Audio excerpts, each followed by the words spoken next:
Rory McIlroy, one of the greatest golfers of his generation, has shown the mastery of so many skills on the course, most notably the purest driving form ever.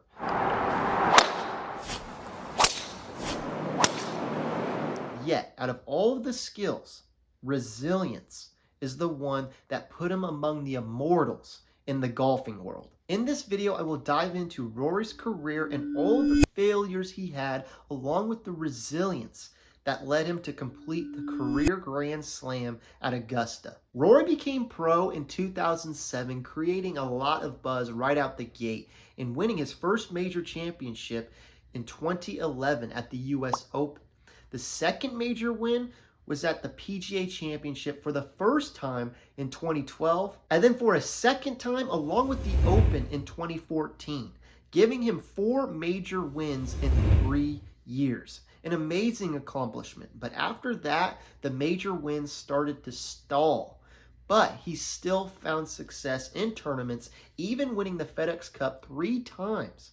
An amazing accomplishment, and put him up there with the greats. Yet the green jacket, along with the career Grand Slam that came along with it, always lingered behind him. And over the years, that started to bleed into the major title drought, trying to get his 5th major. And as every year passed, the pressure, along with the entertaining storylines, grew and grew, fed by the heartbreaks and the opportunities he had slip away.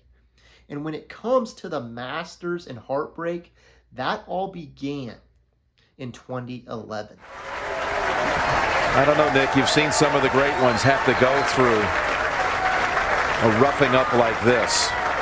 Yeah. Rory at the time was one of the youngest players ever to lead going in on Championship Sunday. However, that Sunday turned out to be a brutal showing for him. Rory ended up 4 over and letting the jacket slip away. And reflecting on it in 2014, he said this: "That's probably the only time I've cried over golf." It was painful, but a priceless lesson for him to utilize, to grow as a player and use for the future. A future that had some opportunities for him in the Masters, but he never really got another shot till 2018, and where he made the final pairing with 3 shots behind Patrick Reed and got to the point of being able to tie him on the 2nd hole.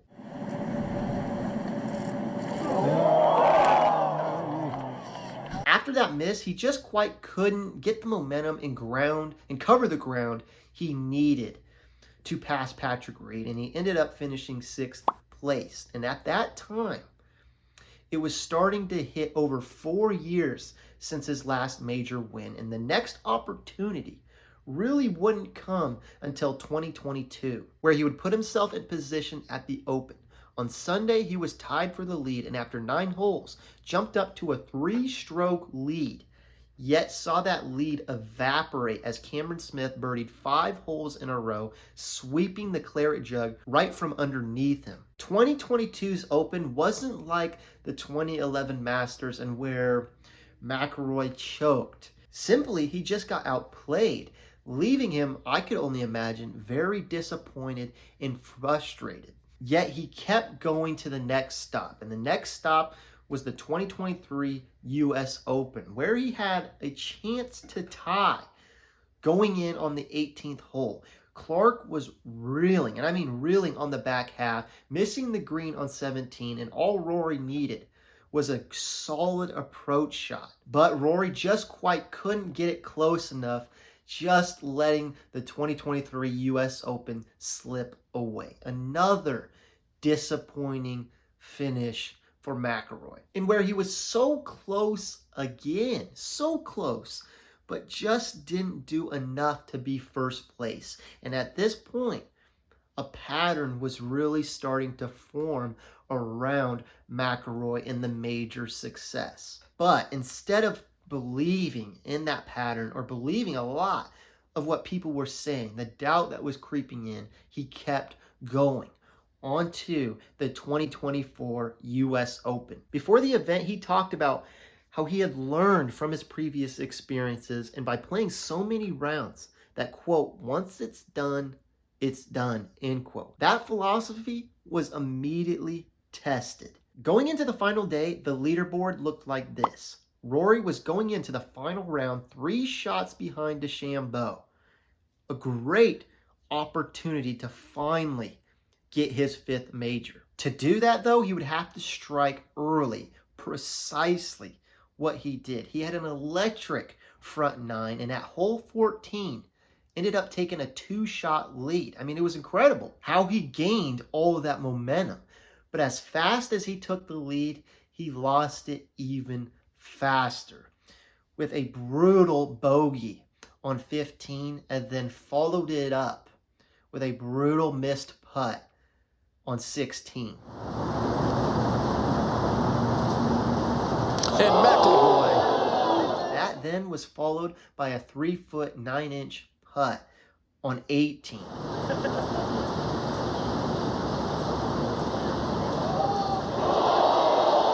That lost him the lead. Until that point, he was 49 out of 49 on putts inside 5 feet in the whole tournament. Was it the pressure? I don't know. I mean, they were difficult putts. They really were. There were some knee knockers. No matter what, though, that collapse was brutal.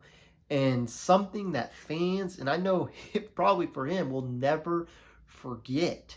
And it honestly was kind of the pinnacle or the midpoint of the hero's journey, you could say, because from looking in on the outside, it looked to be one of his lowest points in his professional career. Again, it was a brutal way to lose and just added to that brutal history.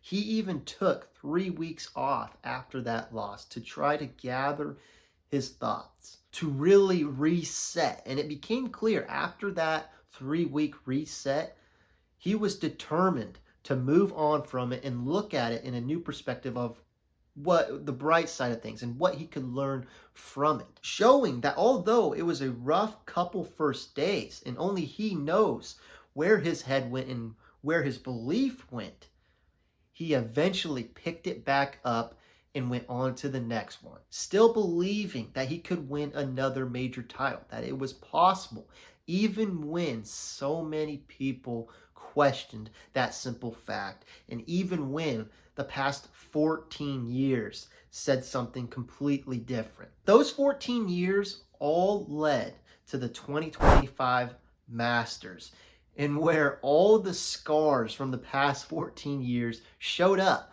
on the final round. Like in the 2024 US Open, brutal missed putts on the back 9, particularly on hole 18, caused his lead to slip right away and now force a playoff hole.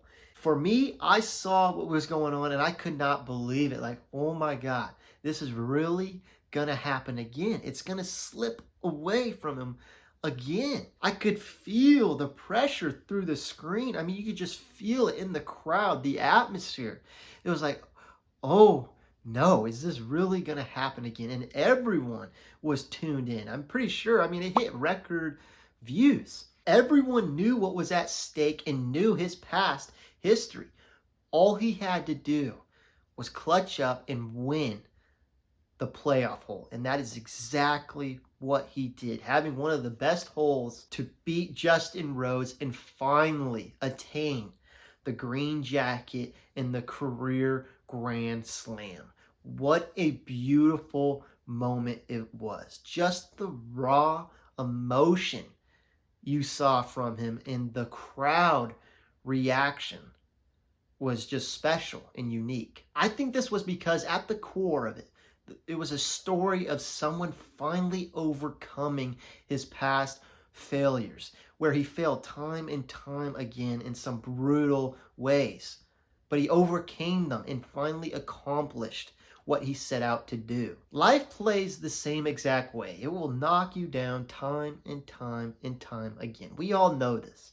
But if you get back up, dust yourself off, stay resilient, looking at what you can do to improve whatever you're doing, and look at what you want to accomplish instead of giving up completely It gives the opportunity for you to go and chase a worthwhile goal and gives you a worthwhile journey. Because even if you don't make it to the dream final destination or get the quote unquote green jacket, something priceless, the journey is priceless, will be there. And that is something to really cherish, and the resilience is very admirable. The end goal is amazing. The majority of them are external. You can see it. But the journey with the ups and downs is where the true reward is, I feel. And if you do complete it, it will only make it that much more rewarding and inspiring for others, as we saw with this Rory McIlroy situation. All of it in the resilience, it reminds me of the Theodore Roosevelt quote, "Nothing worth having comes easy." That to me means nothing worth having comes without struggle. And when struggle comes, the only way to overcome it is with resilience and belief in yourself. Two vital skills that we all should probably improve. With all that being said, the 2025 Masters and Rory showcases that there are so many skills needed to achieve whatever you want to do. But one of the most important skills to try and master is resilience. Because without it, there is no overcoming obstacles and there is no accomplishments. And at the end, there is no worthwhile journey. So that's it for me. Thank you for watching. Would love to hear your thoughts about Rory finally winning another major and finally getting the green jacket and finally completing the career Grand Slam. Thanks for watching.